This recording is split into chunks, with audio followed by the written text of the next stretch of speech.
Dave the Diver was a game I knew nothing about, but that changed when I checked out a The Son of Jazzy video. I instantly knew I needed to play it. Wanting to keep the game a surprise, I didn't look further into it and kind of forgot about it. After some time had passed, it was announced that Dave the Diver was releasing on PlayStation and will be available day one on PS Plus. Yeah, so I did own this platinum a very long time ago. I'm just very far behind on editing. Anyway, there are a total of 44 trophies and 1 missable. It's very hard to miss the trophy, but I'll touch more on it when we get up to it in Chapter 6. The game opens with who we can only assume is Dave, chilling on a beach, loving life. But I wasn't aware Quentin Tarantino had a part in making this game. Got his whole grippers out.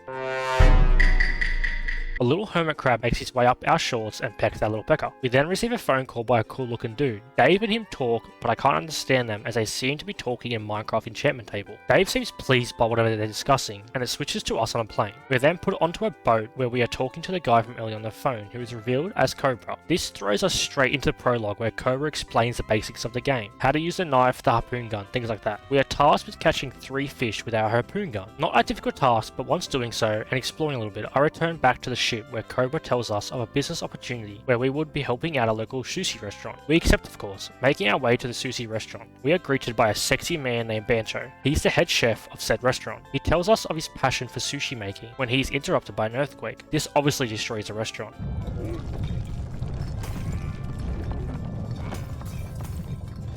Bancho tells us we will need to go out and catch 7 more fish to serve later that night in order to cover the cost of damages done to the restaurant. This is also where he explains how things will be done in the way we run the restaurant. We go out and catch ingredients in the morning and afternoon to serve at night. Simple enough, so we head out and catch those 7 fishes. While out catching these 7 fish, I got a little too ambitious and died, losing everything I've gathered during this dive, but I gained a trophy for dying for the first time, so it evens out, I guess.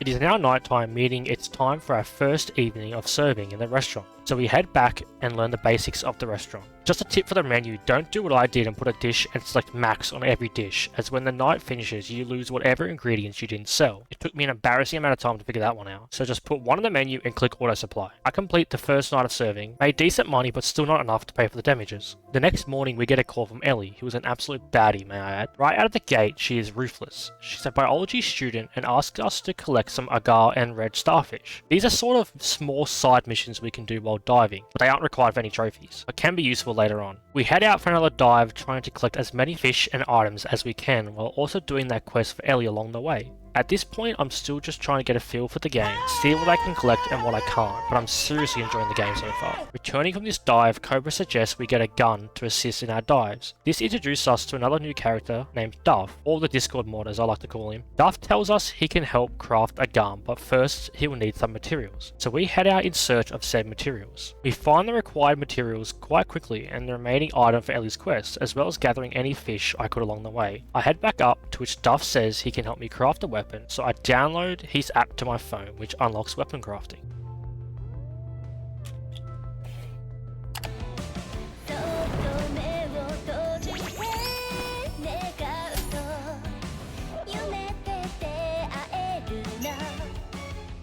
See, like I said before, Discord mod. He explains how we can now find weapon crates while diving, which when picking up a weapon a certain number of times will give us the blueprint to unlock that weapon for crafting. This pops our second trophy. I'll eventually need every weapon for another trophy. We also completed Ellie's starter quest, rewarding us with some gold and ingredients, as well as her number.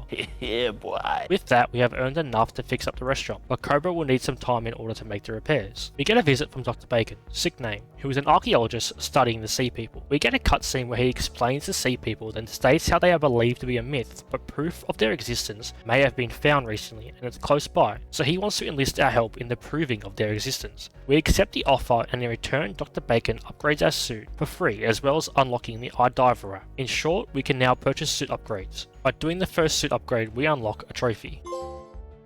Our first piece of business is locating an artifact which is located pretty far down, but thanks to the suit upgrade Dr. Bacon gave us, it's possible, so we head down. I locate the artifact. I also get a visit from a giant octopus, but since I'm stupid, I die. Luckily, I keep the artifact, which I give to Dr. Bacon, who says he'll be in touch soon. Cobra lets me know the repairs for the restaurant are finished. We go check it out, and upon arriving, we are greeted with another trophy. In order to advertise our business, we get an app called Cooksta. It's basically Instagram. This is also where we can keep track of our Cooksta rating. We will need to rank up all the way to a diamond rank, earning trophies along the way. Once the restaurant has been fixed, a little friend should appear. Make sure when you're out diving, you keep an an eye out for cat food, as this is tied to 2 trophies later on. Once night falls, we get a visit from Yoshi. She calls Bancho out on things from the past, and to make a point, Bancho says he will prepare Yoshi a special dish. This is where we'll need to catch a shark. This is the introduction of special customers who will periodically appear in the restaurant and offer some backstory, as well as require special ingredients for new dishes. This is also where we are told about artisan's flames, which can be used to unlock new recipes. They are acquired from how well you perform on serving nights. You will need quite a few of these, as a trophy requires you to unlock 30 new dishes. Dr. Bacon visits again, saying how he analysed the artifact and found an unknown substance within. He gives us a radar to track the substance, as it gives off unique wavelengths. When we dive in, we meet a dolphin who we need to follow. This is part of a multi-step quest, which we actually do need for a trophy. So we help out the friendly dolphin and continue on our way. A little bit further ahead, I run into the shark I need for Yoshi's quest. Upon killing it, I earn a trophy. Night falls and we serve the shark head to Yoshi, where in return she teaches us how to hire staff for our restaurant. Later that same night, I unlock the influencer trophy for getting the bronze Cookstar rating. We follow the signal down to where we find a cave entrance that is blocked by fallen rocks. We hear some enchantment table language and must return to the boat to speak to Cobra. Upon returning to the boat, Cobra explains we will need explosive to get rid of the rocks. Firstly, we need to relocate drone parts that have been shipwrecked somewhere in the water.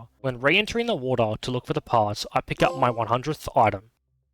Nightfall is back again, and I enhance my 5th dish. Cobra fixes the drone, and we once again head down to that cave to get rid of the rocks. Dr. Bacon also gives us a camera, which we can use to document anything we find while exploring, and the camera will be needed for 2 trophies later on. While making my way down to the rock pile, I decided to go for the melee trophy. We enter the cave and find the Sea People record chamber, pretty much just some murals. We inspect them, grab an artifact that was just laying on the ground, and once we do, we hear the same voices from before. We quickly head back up to the boat. Back on the boat, Dr. Bacon drops in and he's very excited about the artifact we found, but he says he'll be in touch once he analyzes it. As soon as Dr. Bacon leaves, we get a visit from some environment lovers who heard the bomb go off and accuses us of destroying the ocean, saying we better watch out. The next morning, Dr. Bacon returns and says he has analysed the artifact and it's a bracelet with a special property. He hands it over to me, and while wearing this bracelet, I'll be able to survive for a certain period of time after running out of oxygen. We give Duff a call where he says one of his anime figurines have gone missing. We'll need to search a shipwreck for the missing item. This unlocks the gas cutter. Not long after, I get my 10th catch with a sniper. As soon as I re-enter the water, I get a little scene of some pirates who have surrounded the dolphins, so I need to step in and save them. After going all London on their asses, I defeat them and unlock a trophy for doing the dolphin side quest. I head to the shipwreck and enter, where I find a giant squid sleeping. We wake it up, starting our first boss fight. We'll eventually need to defeat all bosses for a trophy, but for now, we defeat the squid. The boss fights in this were all really fun and unique. I thoroughly enjoyed them all, but it doesn't take us long to take it down, but as we do, a sea person appears, who gets scared and swims off in a hurry. We need to head into the depths. As soon as I enter the water, John Watson accuses me of harming the ocean again and proceeds to shoot grenade launchers. Common sense isn't very common, it would seem. I'm not sure if he counts for the boss's trophy, but he is a part of the story, so you will need to defeat him no matter what. Anyway, upon swimming deep enough, we earn a trophy. We go down some more and meet the sea people who we encountered earlier on in the squid fight, but we can't understand them as we don't speak enchantment table. We give Dr. Bacon a call, who says he'll build a translator.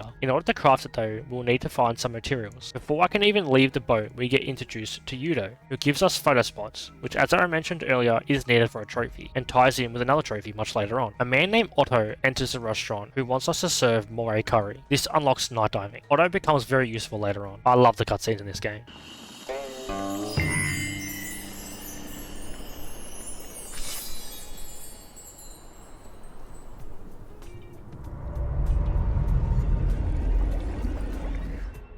This is where we also get introduced to events. Events are a certain night where you serve a specific fish and you can earn insane amounts of money from these. So I highly recommend doing these whenever they appear. After acquiring all the parts, we deliver them to Dr. Bacon, who will craft a translator for us. Going back down, we meet Suwon, who speaks crap straight away, but he tells us that the unconscious girl laying down is Ramo, the Sea People's village chief's daughter. In order to help her, we need to find some ingredients and have Bancho whip something up, which should make her feel better. After searching around for the ingredients, we hand them over to Bancho, who makes a special dish.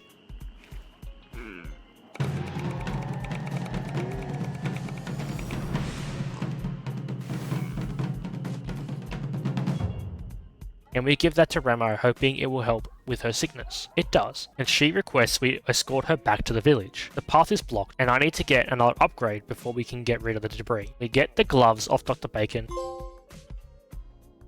and head back down to clear the debris. We venture deeper, where we are met with a boss fight. Pretty easy boss fight once again, and after defeating it, we enter the Sea People village. Remo wants our help in figuring out what is causing the tremors, but everyone is skeptical, so we must first gain the trust of the village people, which we can do by going around the village and doing a few tasks for each vendor. Each one has a trophy attached to them. Otto gives me a call saying he's opened the farm, which once again has trophies tied to it. I gain the trust of the village people and return to Tenjin, where he tells me the history of their divine tree and how they use the fruit as an energy source, which connects to the glacier below, but heat from below is melting the glacier. He asks if we will inspect it for him, as they don't have the technology. But first, we need to find the key, which is somewhere in an abandoned cave. We enter the cave and see some sort of monster. They're basically zombie sea people, I guess. I find the mural, do a little puzzle in order to get the key, then the cave starts falling apart. I need to get out without being detected by the zombie things. But once I do, of course the pain in the ass, John Watson, is back. He gets destroyed again, but as he's escaping, he ejects from his mech suit, but in doing so, he drops part of his suit. I pick it up as it could come in handy later on. I deliver the key to Tenzin. Dr. Bacon's radar thing picks up a signal which is coming from this cave. He enters it and we get to play as Dr. Bacon for a bit. This is mainly to just give some more lore and background information on the sea people and humans and how we used to live side by side, but that all changed when the Fire Nation attacked. But that all changed when humans started getting sick from the fruit and they attacked the sea people over misunderstanding. There's a small chest nearby which contains a breathing apparatus. We pick it up and go to leave when we hear a noise, and upon leaving there are pirates waiting for us. After a quick chase, they copy the Titanic.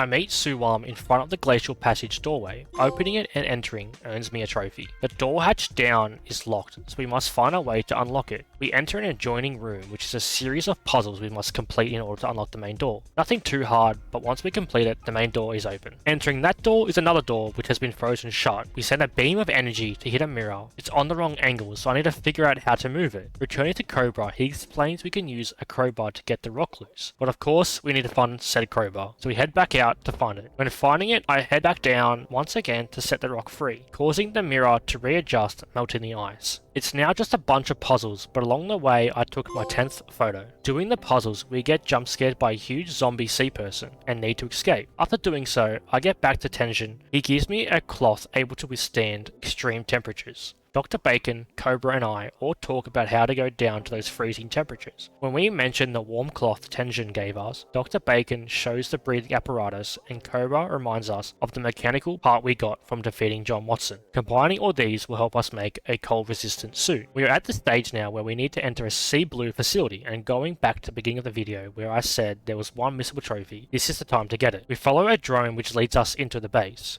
where we discover Sea Blue isn't quite what they make themselves out to be. Never mind that, we are here to find some parts for our suit, so we need to stealthily make our way to the top. When getting to the top floor, stop, jump over this box and make sure you eat this ration that just so happened to be laying on the floor, as this is a missable trophy. Once getting the trophy, we can move on and collect those parts. While investigating them, we get caught, but make an action hero escape and safely return to our ship. Not long after, head on over to Duwa's workshop and unlock a trophy for opening his workshop. After feeding Momo so many times, we get to follow him at night and find out he actually has a family, unlocking a trophy. Straight after that Momo trophy, we get a visit from Dr. Bacon, letting us know our new cold resistant suit is finished, meaning we are able to enter the glacial passage. We find a mural which we take a photo of and take it back to Dr. Bacon, where he needs to decode it, but he says he can't quite make it out and should ask the sea people for help. Before doing that, Mima's restaurant gets opened, as well as Gumo's farm.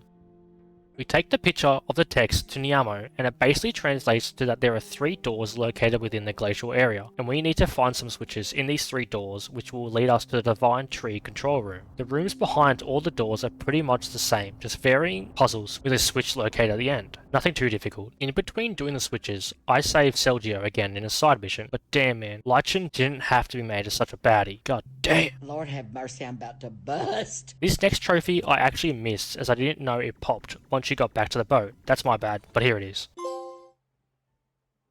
Second door actually has a boss fight where you do it on a beluga whale. Pretty sick boss fight, I gotta say. In between the doors, I got a trophy for enhancing 3 weapons, then another one for finding all blueprints. I actually did a lot of exploring and other stuff before I went and found the third door, as I wasn't really rushing to get the story finished. Here is where I did the Dredge DLC thing, and this was actually really cool. At the time of playing this game, I hadn't touched Dredge, but somewhat knew of it. I basically had the same knowledge of it as I had for Dave the Diver prior to getting the Platinum, but I knew I'd eventually want to go for the Platinum for Dredge, and this was a little taster of what it was about. Dredge makes you a lot of money, and it's free, so it's 100% worth getting. You get an offer to open another restaurant branch. Once opening said second restaurant branch, we get a trophy. Heading into the last door now, we actually enter what I thought was a really enjoyable room. We need to control both Dave and Suwam in order to get through this section. Near the end of this section, we need to defeat a Helicoprion, one of the coolest shark types in my opinion. But defeating this wasn't too much trouble, as was the rest of the room. Upon activating the last switch, we see the door for the control room starts to open, then gets stuck. And of course, John Watson is back. As he goes to launch an attack at us, he is interrupted by a Chronosaurus, who we must now defeat.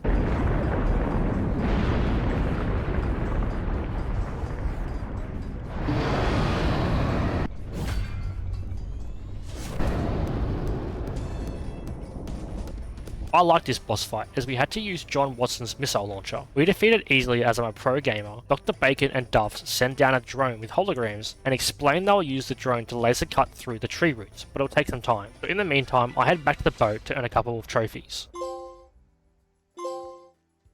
After some time had passed, Dr. Bacon gives us a call letting us know the drone has finished cutting through the tree roots, and we are able to head into the control room, so I do just that. Once entering, it's more puzzles in order to open some more doors. Before we can enter the control room, our path is blocked by a pretty sus looking substance and some hatchlings. We need to dispose of the hatchlings in order to continue. Once doing so, we can finally enter the control room, and lo and behold, we are faced with another boss fight, a massive Yowie. This is the best part of the entire game. This boss fight was so fun, I loved it. We go through multiple stages of versing the Yowie, to which at the end we get a helping hand from the sea people, who shine a beam of the divine energy at the Yowie, taking it down once and for all. We teleport to the sea people village, where Tenjin lets us know the water temperature has stabilized and the earthquakes should subside on land as well. We get a little epilogue of everyone hanging out and once again with the feet. Like, what the hell, man? The credits roll in this minigame form, which is actually needed for a trophy. I don't know if it can be done in the credits, but I missed one anyway. But we do get a trophy for watching the credits. Now that the main story is complete, I've got some cleanup before I pop the platinum. The first one I did was getting platinum Cookster rating, then another easy one for selling items to Duwa's workshop. This next trophy took me so long. The RNG of it took the longest. You might have guessed from the gameplay, but it's for getting a kill with a Mjolnir. Mjolnir? Jonathan. It has random spawn points and it's just luck to find it. I reckon I spent a good few hours swimming around trying to find this thing. Nevertheless, I found it and caught a fish using it. As I mentioned earlier about the credits minigame, I'm back, and this time I unlocked the trophy, which is earned by destroying all the devs' names, followed by a quick pop of another farm trophy. This next trophy I swear was glitched on me, unless the boss dishes don't count towards it for whatever reason, but I do end up finally unlocking the trophy. And I even went in and checked. As you can see, I have 41 dishes researched. Finally fed the cat 20 times. This one also felt like it took forever. It is now time to defeat my final boss, which happened to be against the mantis shrimp. When defeated, I get a trophy. This next one's pretty embarrassing. I failed a lot, and I mean a lot trying to capture this fish bond, but thankfully the electric eel was easier, and it also earned me the trophy. I ranked up to Diamond Cookster rank, which was followed quickly by leveling a staff member to 20. The Gaio trophy was just grindy. You've got to look after and raise 5 pet fish on your phone, similar to a Tamagotchi, I guess. Doesn't need to be 5 different types of fish, thankfully, just 5 in general. For me, I just fed it, played a game with it, then time skipped, and repeated that until it reached adulthood. Once it became an adult, I neglected it and let it die by time skipping again. Slack, I know, I'm a terrible father, but I needed to get these 5 pets out of the way quick, and I didn't want to wait. Eventually, after I repeated this process for all 5 pets, the trophy popped. I left an easy trophy for last. I purchased an item for my restaurant, then the platinum. I also auto-popped the PS5 version. If you do the load and download from PS4 to PS5, if it's an auto save file, it will be a partial auto-pop, but if you do it with the manual save, it will be a full auto-pop. For me, it was anyway. That concludes the platinum journey for Dave the Diver. If you enjoyed, please leave a like and consider subscribing. Also, let me know a platinum you might like to see in the future.